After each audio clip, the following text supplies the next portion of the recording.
Our guest today is leadership expert Patti Cotton, whose greatest passion is to help people realize their full potential. She'll be sharing with us some tips on how to transform your present and launch your future. Ready. Sophia Silva is a positive psychology coach who shares with her audiences the knowledge of leading figures to provide a roadmap for people who are interested in leading a life worth living. This is What the Flow with Sophia Silva. Welcome, Patti. Thank you for joining me. Thank you, Sophia. Nice to be here. It's great having you on. So I wanted to start by asking you how our brains can actually set us up for failure. Ooh, that's a fabulous jump right in question. Yes. I love that.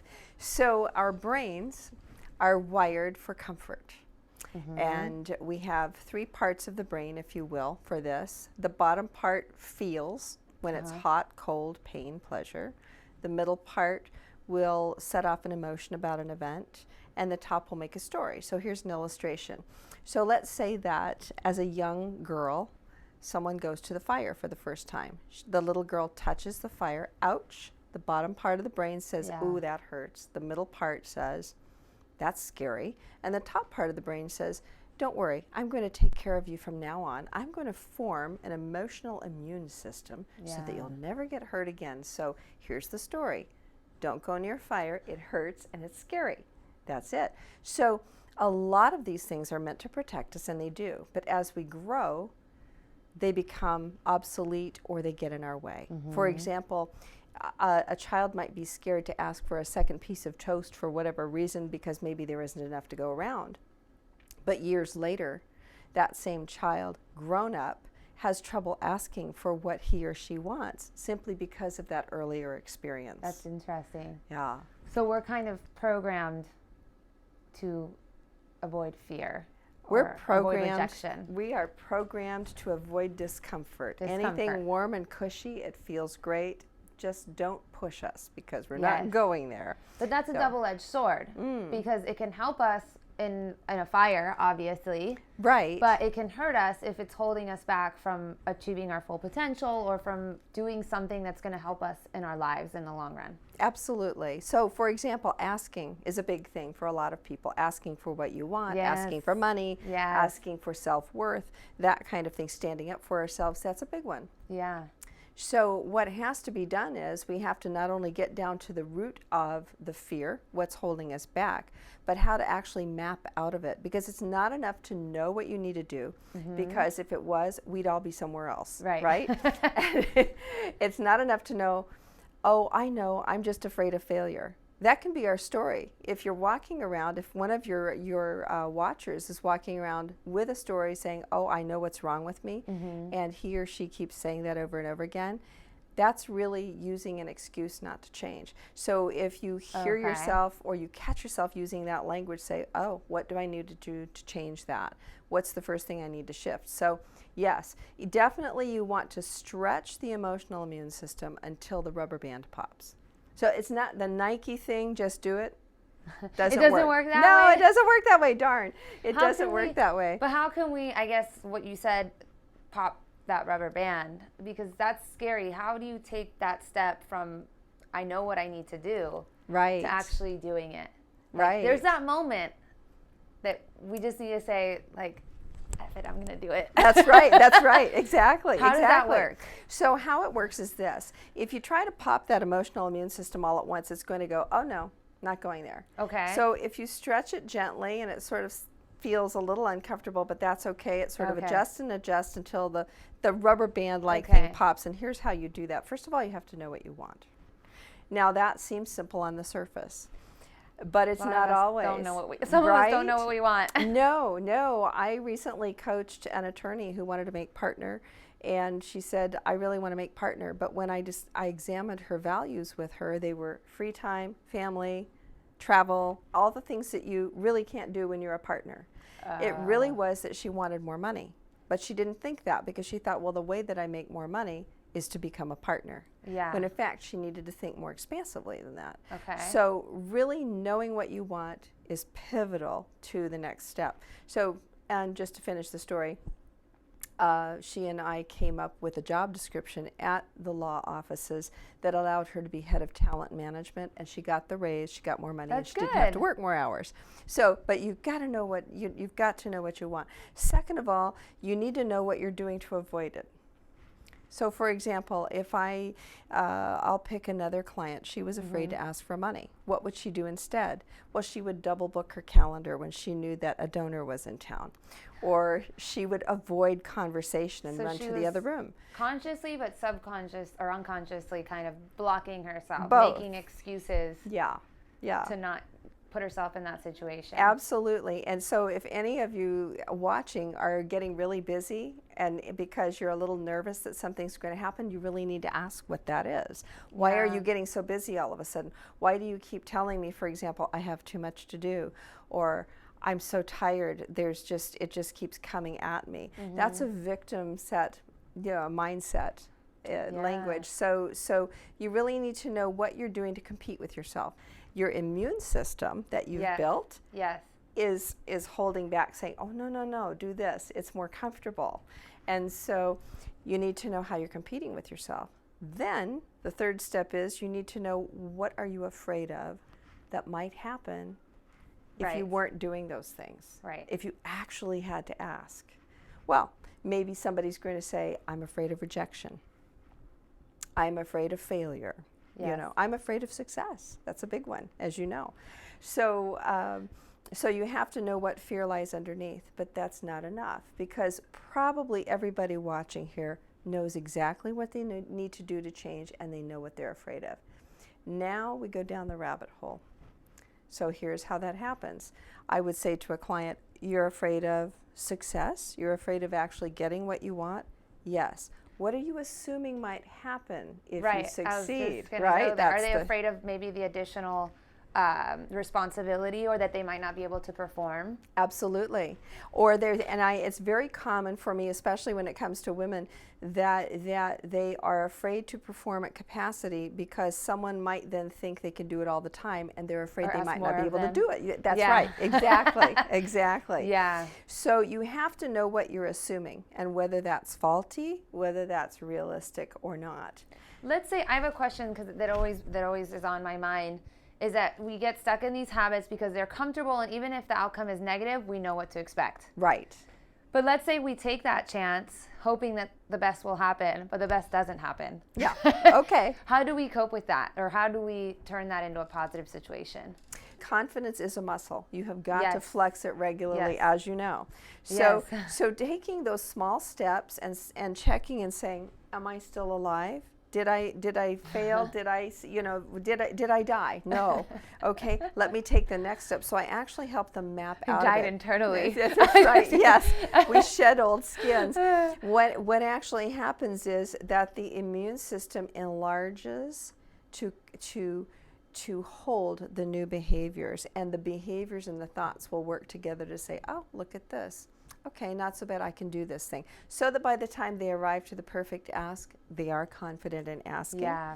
And so it's baby steps. Exactly. Yeah, Yes. baby steps, absolutely. No, I couldn't agree more. Yeah. So what about working with mastery and using your strengths at work? Because we all think, we're programmed to think, if I'm bad at math or I'm bad at writing, I should fix that instead of improving what I'm good at. Right. Why is that not the best thing for us?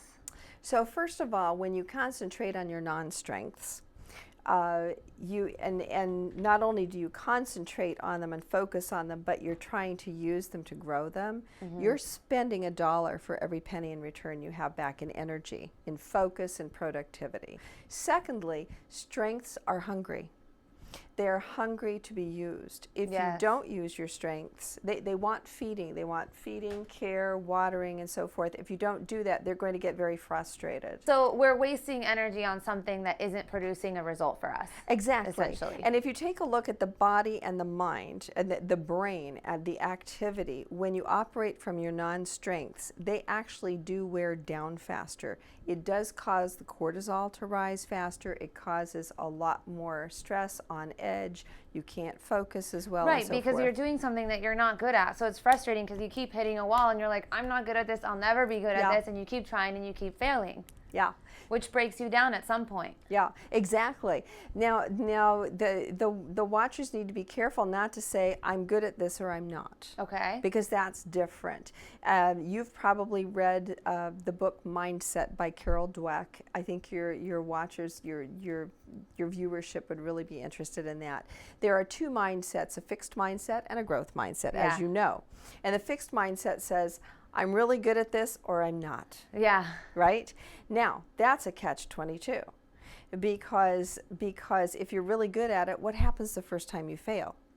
Well, yeah, I'm no longer good at it. Right, I'm no longer good, or you can get mad at everybody else. You can start blaming externals because otherwise you'd have to look at yourself to say, well, maybe there's something I need to shift. But the growth mindset, go ahead. No, go ahead, go ahead. The growth mindset says, how can I learn from this? What can I do better? I think it was Michael Jordan who was the athlete with the greatest raw talent and the least amount of show for it when he started. And he lost just tremendous hours and days and weeks and years practicing. But he did this with a learner's growth mindset so that every time he failed, he would practice to see how he could get better. And look what happened to him. This program is brought to you by Anaheim Stoneworks, the company that has taken all the obstacles out of your way. From start to finish, Anaheim Stoneworks takes care of each and every step to give your home the unique look that you've been dreaming of. Anaheim Stoneworks. Quality from start to finish. Master Toddy LA Training Center offers authentic Muay Thai training with locations in Bangkok, Pomona, and Anaheim. For more information, visit mastertoddyla.com. Well, you're also touching on something else that's interesting is the locus of control. Yes. It's, our external locus of control versus our internal locus of control. Yeah. When people blame stuff on the exterior, it makes us feel incompetent. Exactly. But when we are able to manage internally, then we're able to move forward. And that's one of the first things that I do when I orient a client is I say, you're going on a journey. Okay. Because if you're looking at expanding your potential, into stepping into more of your potential, into tapping into the extraordinary, which is one of my cornerstones. Yes. If you're going to tap into the extraordinary, you're going to get, it's messy. It's anything but here's the door. There's no straight line, right? Let me usher you right in. No, there's no straight line. You're going to fall down. You're going to skin your knees. You're going to get, muddy once in a while and so forth. Learn to embrace stumbling and pausing as learning points. Learning points, yes. What can I learn from this? And when you want to expand possibilities and step into your potential, you have got to use expanded lenses. So it's just absolutely pivotal that you embrace a learner's mindset. I couldn't agree more. I've considered myself a lifelong learner, always. Me too. Yeah, Me too, you have to learn from failure. You have to learn from everything that comes into your life. Yeah, you do. And how sad is it? Those people who once were told maybe, oh, you're so talented, you're so fabulous, and they tried a first time and failed and then thought there's something wrong with me and then they just shut down. People do that to children a lot. That's one of the worst things parents can do. Oh, you're so talented. Oh, you're such a good artist. How about saying, wow, you really took a long time on that. That's a beautiful picture. Not you're a fabulous artist, but that is a beautiful picture. Acknowledging the process. Yes, exactly. Acknowledging the work that you put into it. Yeah. Which goes back to the internal locus of control. There you go. Yes. Well, also speaking of stepping into your mastery or your purpose, do you believe that people achieve that because they are regularly experiencing flow? Oh, I love that. That's such a leading question. I want to hear you. So flow is when people are accepting are in an activity where there's no past, there's no future, it's just the present moment, and they're not, the activity is not too difficult for them, but it's also not too easy. It's challenging, but they can meet the challenge. Right. And so we kind of become one with what we're doing. And that is what makes us gain mastery. Yes. Is that how you work with people? Do you believe that that's how they get there? I believe that that's part of it. I believe they have to go internally and ask themselves questions and learn themselves, but they also have to notice when they walk into flow and what vibrates for them. We were talking earlier before we started filming about having a mind like water. Yes, So I believe that David Allen, who coined that term, probably read Csikszentmihalyi, which is the father of flow. Who is the father of flow? And David Allen purports that if you are feeling stressed or not aligned or not in sync, right? That will block you. You should adopt a mind like water. And here's what he means by this. When you drop a pebble into the water moves proportionally with it. It's almost like a dance. It's almost like part of the pebble, even though the water and the pebble are two different things. Which is kind of the they're state moving of flow. with each other. Exactly. And so if there's too much exertion or there's something that's vacuous, it's not flow. So we need to adopt a mind like water, which just flows with things as they come, right? Yes, absolutely. So I think flow is very important for tapping into what your purpose is, what your calling is, what your next chapter is, if you will. Because I believe we have many callings. I think we have one purpose, but many callings. So right.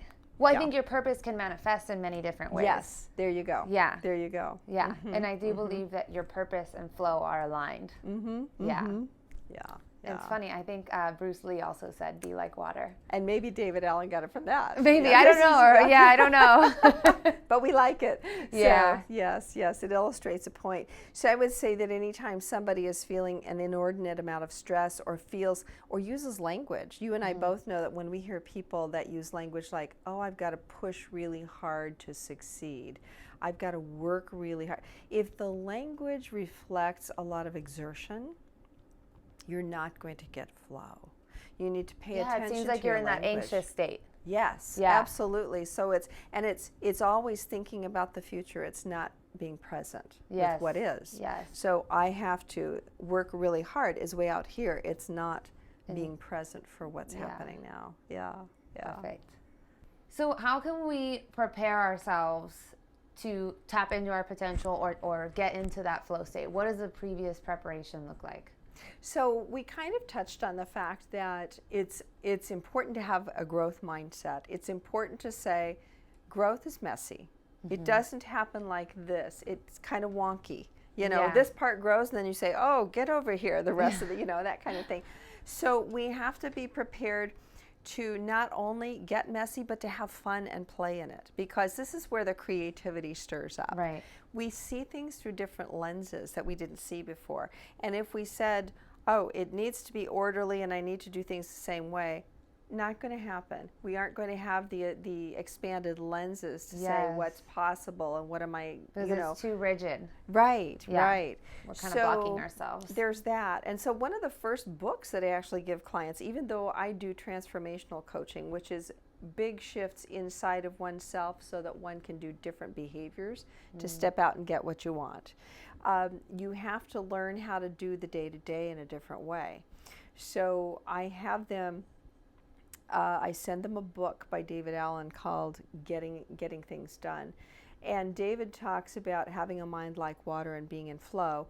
He also teaches you organizational skills, how to keep yourself organized. And it is not a tchotchke kind of thing like, "Oh, I should only do my emails twice a day, and I should file this paper in this drawer."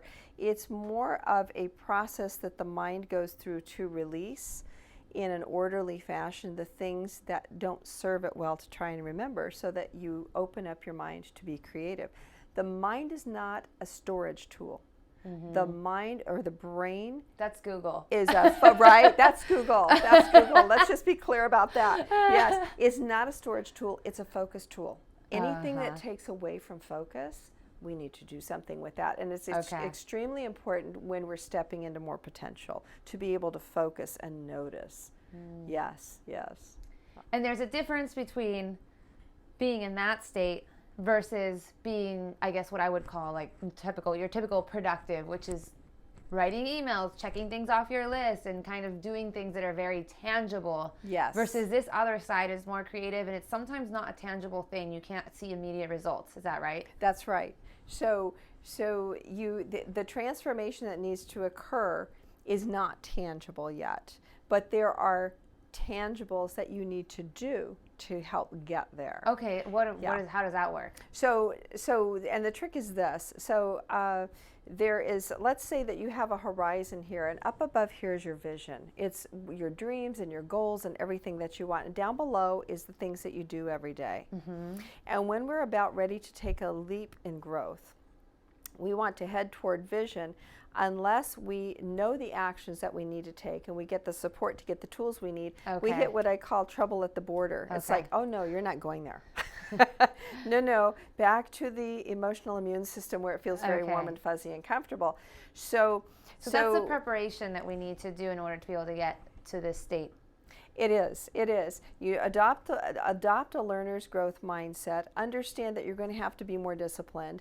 One of the actions that you're going to have to take is to eliminate the extraneous. What doesn't align with your goals? Mm-hmm. It may be saying goodbye to something as mundane as television for, or a friendship, which is really tough. Well, and I wager just about everybody has a relationship that isn't giving either one of the people a return on investment. How do we make those relationships vibrate in such a way that they meet your potential, or are they some that no longer serve us? And the best and most loving thing to do is to release them. And so it is not easy. No, so those are the kinds of things that are tangibles along the way. Okay. So you have to keep the big goal in front, but you have to ask yourself what aligns with it and what doesn't, and what shall I do with this? Because we are in control of that. We are, nobody's holding a gun to our heads. So when we say, well, I can't because, no, you're choosing not to because. Yes. But being on purpose, being on purpose, being intentional with everything you do, that's an art. It's a beautiful thing. What if you and I were intentional in every single thing we did every day? And so we want to head that way, because that's when we reached our best and highest self and produce our best work. Yes. Well, thank you so much. Absolutely. It's a treat. Yes. Thank you. You're welcome. If you like the show, please subscribe to my channel, Sophia Silva, and follow me on Instagram or hit like on my Facebook page. And thank you for watching.